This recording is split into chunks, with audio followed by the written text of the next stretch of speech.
Welcome to our Savvy series. I'm Catherine Magana here with Rachel Ivanovich. And today we're going to continue our conversation on kind of retirement.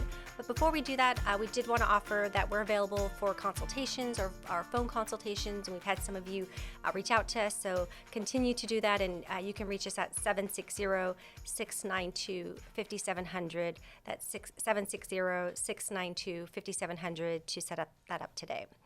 Okay, so one of the things we were looking at and kind of discussing was kind of looking at the gender age gap. So obviously we've heard a lot about that and we've seen it over the years. And women often earn less than men over their careers, which kind of leads to lower Social Security benefits, lower retirement savings. And so it's really important as women that we are proactive in looking at our income and salaries and negotiating. And for some women out there, they might be making more than their counterparts, but the reality is in general, women tend to earn a little bit less. And some of the reasons for that is really some of the decisions that are made along the way.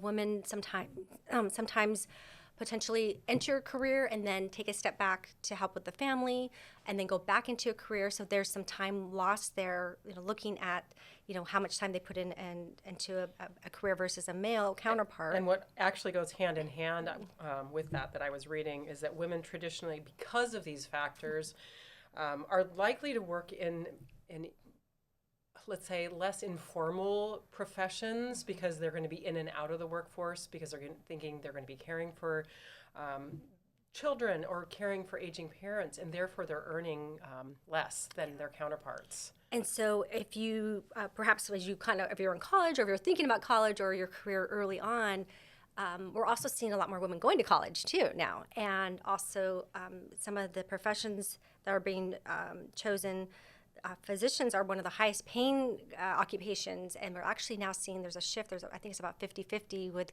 men and women, now going to medical school. So we are seeing a shift over time, even in our financial services industry, specifically in financial planning. For a very long time, it was very flat. There was about 23% female financial planners. And there's some recent studies that I saw. It looks like it's getting closer more to like 31%, depending on what resources you look at. So we are starting to see that shift, which is great. But I definitely think there's still more work to do, and also being aware of what some of those career opportunities are for you. Well, one of the things also that I'm seeing that goes hand in hand with that is that women are being paid less than men in the same positions. Yeah. So they're receiving 86 cents on the dollar.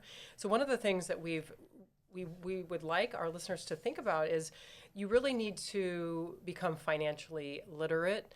And really what we're seeing is that oftentimes women have their confidence levels aren't as high to have those conversations around money. So it's important to start, if you have children, start talking to your children when they're young about money so that it becomes natural to have those conversations and to be able to advocate for yourself when you go for a job interview and ask for that equal pay as a woman. The other thing that we find is really important is to surround yourself with strong female role models who will teach you about money, will teach you about ditching debt and or not having it in the first place, teach you about saving money and investing money and about really building real wealth. So kind of going back to some of the occupations, what I found was it's interesting is that men are more likely to select occupations with greater financial risk, such as jobs that pay commissions on sales. So that's interesting. Yeah, that was kind of interesting. But I do, as being an entrepreneur or as being professionals, I feel like I've seen a lot more women wanting Recently, to getting into the workforce, a lot more business owners. And so I feel like there's definitely a shift and change. And I know, it's men and women, I think really, I think men and women want to see women succeed. And there's been a lot of ways to do that. And I think how do we kind of change that gap or help with that is, if you do have somebody new coming into your company, how do you integrate them? How do you train them? How do you make sure they're more valuable? And just really, knowing that, being a resource for those newcomers. I think that's a great point. And also really connecting with your girlfriends, connecting with your sisters and advocating for each other. And we really need to interact with and connect with each other to help each other understand money, understand wealth. The days of the pension from your employer is gone, and so we really need to be learning about personal finance and understanding how to save money for our futures and invest our money so that it will work for us. And then a lot of people, a lot of families now have access. We have Social Security, so a lot of people have been paying into Social Security, and that if you make less money than your husband or your spouse, then potentially there might be some benefits down the line that if something happens, there might be survivor benefits or ways that you can still benefit. But in the meantime, I think a way to kind of catch up would be, looking at your 401k plans and your retirement savings and making sure that you're, putting some extra money away if you can.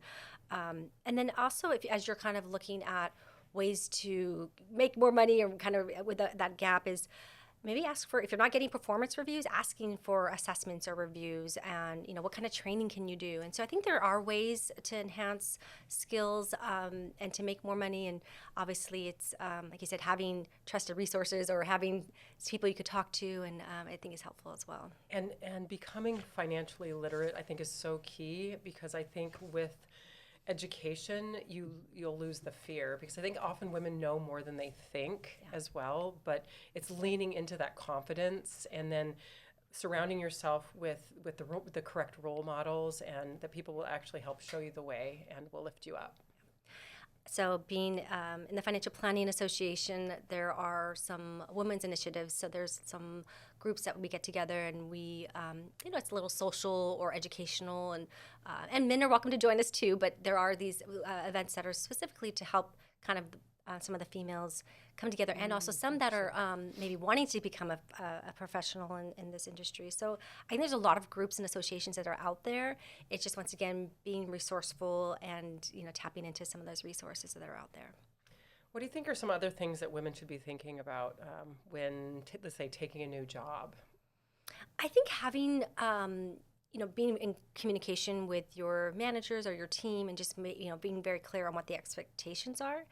And then, once again, are there certain skills that need to be developed? And if so, are you getting the training from the company? And if not, are you personally then, because, personal power, can you personally go out and do some things on your own that will help you enhance some skills? So I feel like there's a lot of, there's community colleges, there's certificate programs, there's a lot of extra education that's out there in all different topics. So I definitely feel like there's a lot of resources. And so really just being proactive. Once again, if your company offers it, and if not, then on a personal level, you go out and do the things that you need to do. I think something that really needs to be stressed when negotiating or taking a new job is really looking at the benefits that are offered in addition to the salary, and educating yourself on what various employers may offer, because a lot of those benefits are tax friendly, and therefore if you advocate for a salary or you go in and negotiate a certain salary, taking those benefits into consideration is really key as well. That is true, because sometimes there's a match, or sometimes they also offer flexible spending accounts or different things, resources. Dependent care benefits. Yeah, so there's a lot of things that potentially that some might be employers even pay off a portion of your student loans. Okay. So there are definitely, I would ask those questions when negotiating a salary. Nice. Great. Was there anything else you'd like to add at this time, or I think that just becoming financially literate is key. Surrounding yourself with really good role models, and connecting with your fellow girlfriends and other women for support is really important.